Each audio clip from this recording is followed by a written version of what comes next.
नीति की जिंदगी में आज कुछ ऐसा हुआ जो उसने कभी सोचा भी नहीं था। एक ऐसा सच उसकी आंखों के सामने आ खड़ा हुआ जिसने उसके होश उड़ा दिए। वह उस वक्त जैसे जड़ हो गई थी। उसकी आंखों के सामने परी खड़ी थी और उसके बगल में था प्रीत। ये कौन है? ये दोनों साथ क्यों हैं? और ये यहां आए कहां से? ये सवाल जैसे बवंडर बनकर नीति के दिमाग में घूमने लगे। वो समझ ही नहीं पा रही थी कि क्या करे, किससे पूछे, कहाँ जाए। अब तक तो उसे यही लगता था कि प्रीत बस एक आम लड़का है और परी तो जैसे कहीं खो गई थी। लेकिन अब जब दोनों एक साथ उसके सामने आए हैं, वो भी बिना किसी डर या संकोच के, तो बात कुछ और ही लग रही थी। वहीं दूसरी ओर आदित्य के दिल में कुछ नया पलने लगा था। उसका ध्यान अब धीरे धीरे प्रीत की ओर खींचने लगा था। उसे अब प्रीत की मासूमियत में कुछ अलग ही बात लगने लगी थी। और आखिरकार एक दिन उसने कह ही दिया, मुझे प्रीत पसंद है। लेकिन इस बात को कोई और भी सुन रहा था, चुपचाप पर पूरी तरह चौकन्ना। वो थी निशा। निशा के लिए यह किसी सदमे से कम नहीं था। उसके चेहरे पर जैसे एक आग की लपट दौड़ गई। उसकी आंखों में जलन थी, दिल में दर्द और दिमाग में बदले की आग। आदित्य उसका था, कम से कम वो ऐसा सोचती थी। अब जब उसने आदित्य को किसी और के लिए फिसलते देखा, तो उसके भीतर की दीवारें जैसे ढह गईं। माँ, मुझे आदित्य चाहिए, किसी भी हालत में, उसने अपनी माँ से कहा, जैसे वह अपनी किस्मत को आज ही बदल देना चाहती हो। वहीं सुषमा जी, आदित्य की माँ, अब धीरे धीरे प्रीत को पसंद करने लगी थी। उन्होंने प्रीत से मिलने की इच्छा जाहिर की और मिलकर भी बहुत खुश हुई। उन्हें प्रीत में बहू बनने के सारे गुण दिखे।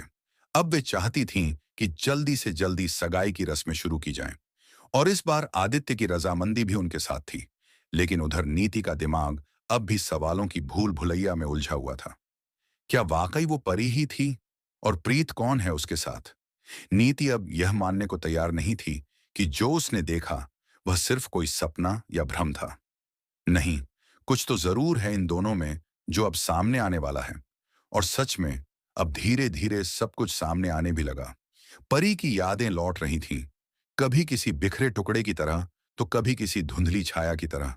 उसे कुछ बातें याद आने लगी थीं, लेकिन जो सबसे बड़ा सच था, वो अब भी उसकी यादों से दूर था। वो नहीं जानती थी कि नीति ने ही उसे मारा था। अब सबकी नजरें इस पर टिकी थीं कि क्या परी को सच का पूरा चेहरा याद आएगा।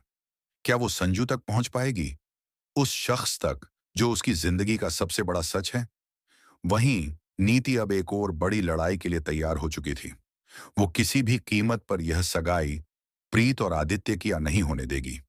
उसने तय कर लिया था कि वो सब कुछ कर डालेगी, चाहे उसे किसी की भी सच्चाई उजागर करनी पड़े। इस पूरे खेल में हर कोई कुछ ना कुछ छुपा रहा था। कोई अपनी पहचान, कोई अपना प्यार, तो कोई अपनी मंशा। लेकिन अब वक्त था कि पर्दे खुलें, चेहरे बेनकाब हों और सच्चाई अपनी पूरी ताकत के साथ सामने आए। आने वाले दिनों में कहानी एक नया मोड़ लेने वाली थी। परी धीरे धीरे अपनी यादें समेट रही थी और एक एक करके टुकड़े जोड़ने की कोशिश कर रही थी। उसे अब एहसास हो रहा था कि उसके साथ जो हुआ वो महज हादसा नहीं था, वो साजिश थी। और उस साजिश के पीछे कौन था, ये जानने के लिए उसे अपनी पूरी ताकत लगानी होगी। वहीं दूसरी ओर प्रीत अब पूरी तरह उलझ चुका था। उसके लिए आदित्य की भावनाएं एक सरप्राइज थीं, लेकिन परी का दर्द उसे हर रोज परेशान करता था। उसके लिए यह तय करना मुश्किल हो रहा था कि वो आगे बढ़े या पीछे लौटे। क्या नीति का सच सबके सामने आएगा? क्या निशा आदित्य को पाने के लिए कोई बड़ा कदम उठाएगी? क्या प्रीत और परी की असलियत सबके सामने आएगी? और सबसे बढ़कर, क्या परी को याद आएगा कि उसे किसने धोखा दिया था? बहुत जल्द इन सवालों के जवाब सामने आने वाले हैं। कहानी अब तेजी से उस मोड़ की ओर बढ़ रही है जहां हर रिश्ता, हर भावना और हर राज या तो टूट जाएगा या सबको जोड़ देगा।